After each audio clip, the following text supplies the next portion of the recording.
Welcome to Health Vision. I'm your host, Jackie Wolf, Associate Professor of Social Medicine at Ohio University. Today, Dr. Christopher Meyer and Richard Briggs are here to talk with us about the John W. Clem Recovery House, a halfway house for adult men recovering from addiction. Thank you both so much for being here today. Thank you. Thank you. Chris, tell us a little bit about the history of the John W. Clem Recovery House. How long has it been around? When did it open? And what was some of the impetus, the history behind its opening? Well, it opened on December 15th. 2006. Right, just recently. But it's been over 2 years in planning. And the idea really came out of the 317 board locally, the Board for Alcohol, Drug Addiction, and Mental Health Services. And they had a subcommittee for drug addiction, and in the summer of '04, approached the recovery community in terms of whether or not members of the recovery community would be willing to work with the 317 board on the development of a facility that would provide services for male alcoholics and drug addicts over 18. Because there is no such facility in all of southeastern Ohio. So there are facilities for women. There are facilities for women that provide some types of services. Rural Women Recovery Programs available, Bassett House is available for children and adolescents. But there's been nothing available for men who are the most prevalent population fighting So this filled a real need. Fills a real need, and we got together initially with a steering committee that began ultimately meeting on a weekly basis, and we did planning for over a year and visited recovery houses throughout Ohio, Indiana, and West Virginia, looking at different sorts of models. Eventually developed a board of directors, a program that would be placed into use once the house opened, and local support. The facility is named after John W. Clem, who was a local member of the recovery community and who died in 2003. It had actually been his vision. He had served on the 317 board, and he'd had a vision that we needed such a facility in Athens and had promoted it, but didn't see it come true. Let me ask Richard a little bit about John Clem. You knew him quite well, didn't you? I knew John Clem well enough to call him a friend, yes. Tell us a little bit about him and why he was so interested in, was he talking about this house? Now, he died 2 years ago. He died in 2003. In 2003. Mm-hmm. And was he talking about a recovery house like this before his death? We talked briefly about having such a house, you know, and I had always had the desire to want to have such an establishment or be involved in such an establishment. John was, personally to me, I knew John, I had seen John a couple of days prior to his passing. We had dinner at his favorite spot, which was Burger King. You know, John would say, let's go out to have dinner, he and my sponsor. And I say sponsor because I am a recovering addict as well. And are most of the people involved in Clem House, in the building of Clem House, the organizing of Clem House, are part of the recovery community, is that right? Well, not all.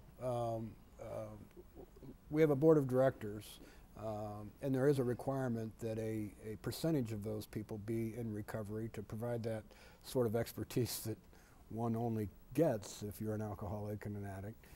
But there is also a requirement that the remaining percentage of the board be not lay folks, but people without alcohol or drug addiction issues in their past. Okay. So it's a mixed board, and the support has come from both folks who are in recovery and those who have no alcohol or drug issues.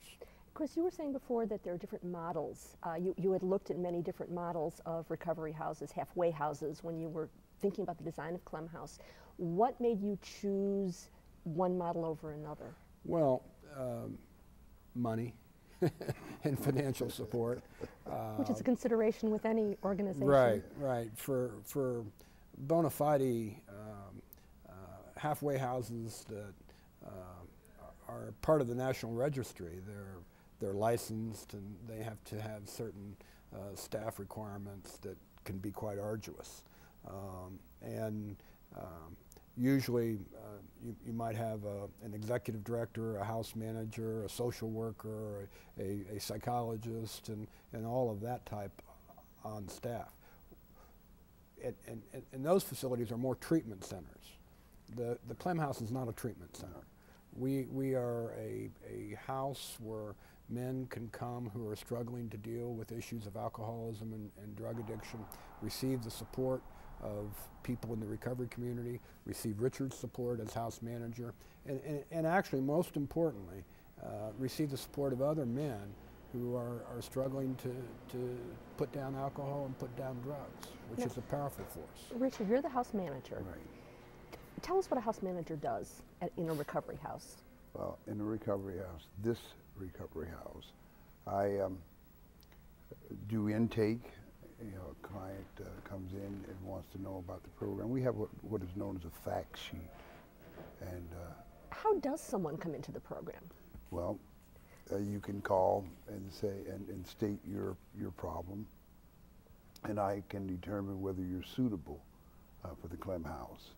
What's some of the criteria? Some of the criteria is that you have to be willing, because we have a contract as well. You know, When you come to live there, you sign a contract. You sign a contract, and I may tell you about that contract via the phone.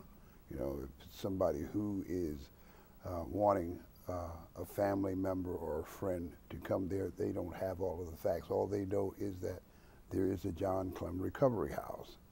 And so I will tell them about the fact sheet. If they have an office, I'll fax you that information. And what are some of the conditions that people have to agree to when they're living there? You have to agree to follow the rules in Clem House, such as we have a curfew after 11 o'clock.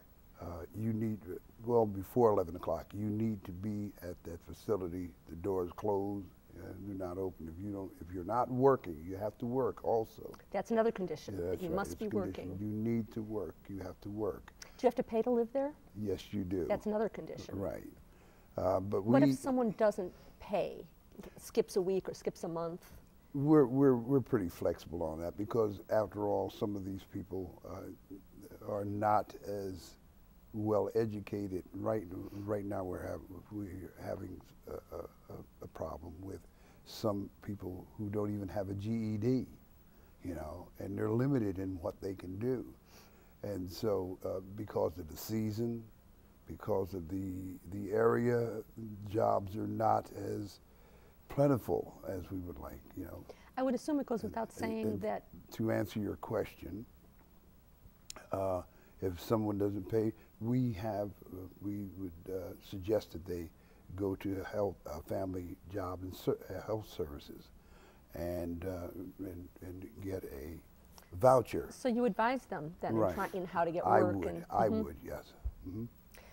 It probably goes without saying, Chris, that someone cannot be drinking or doing drugs while they're living at the house. That's one of the requirements. Right. The other way I'd add on, the other way that we receive clients is through local treatment facilities, health recovery services. Individual physicians, do they refer? Individual physicians, family members, churches, employers, the judicial system. We're open to referrals from just about anywhere. Again, you have to meet the certain criteria, which are you're male, you're over 18, you have a drinking or drug problem, and you want to put it down. You want to do something about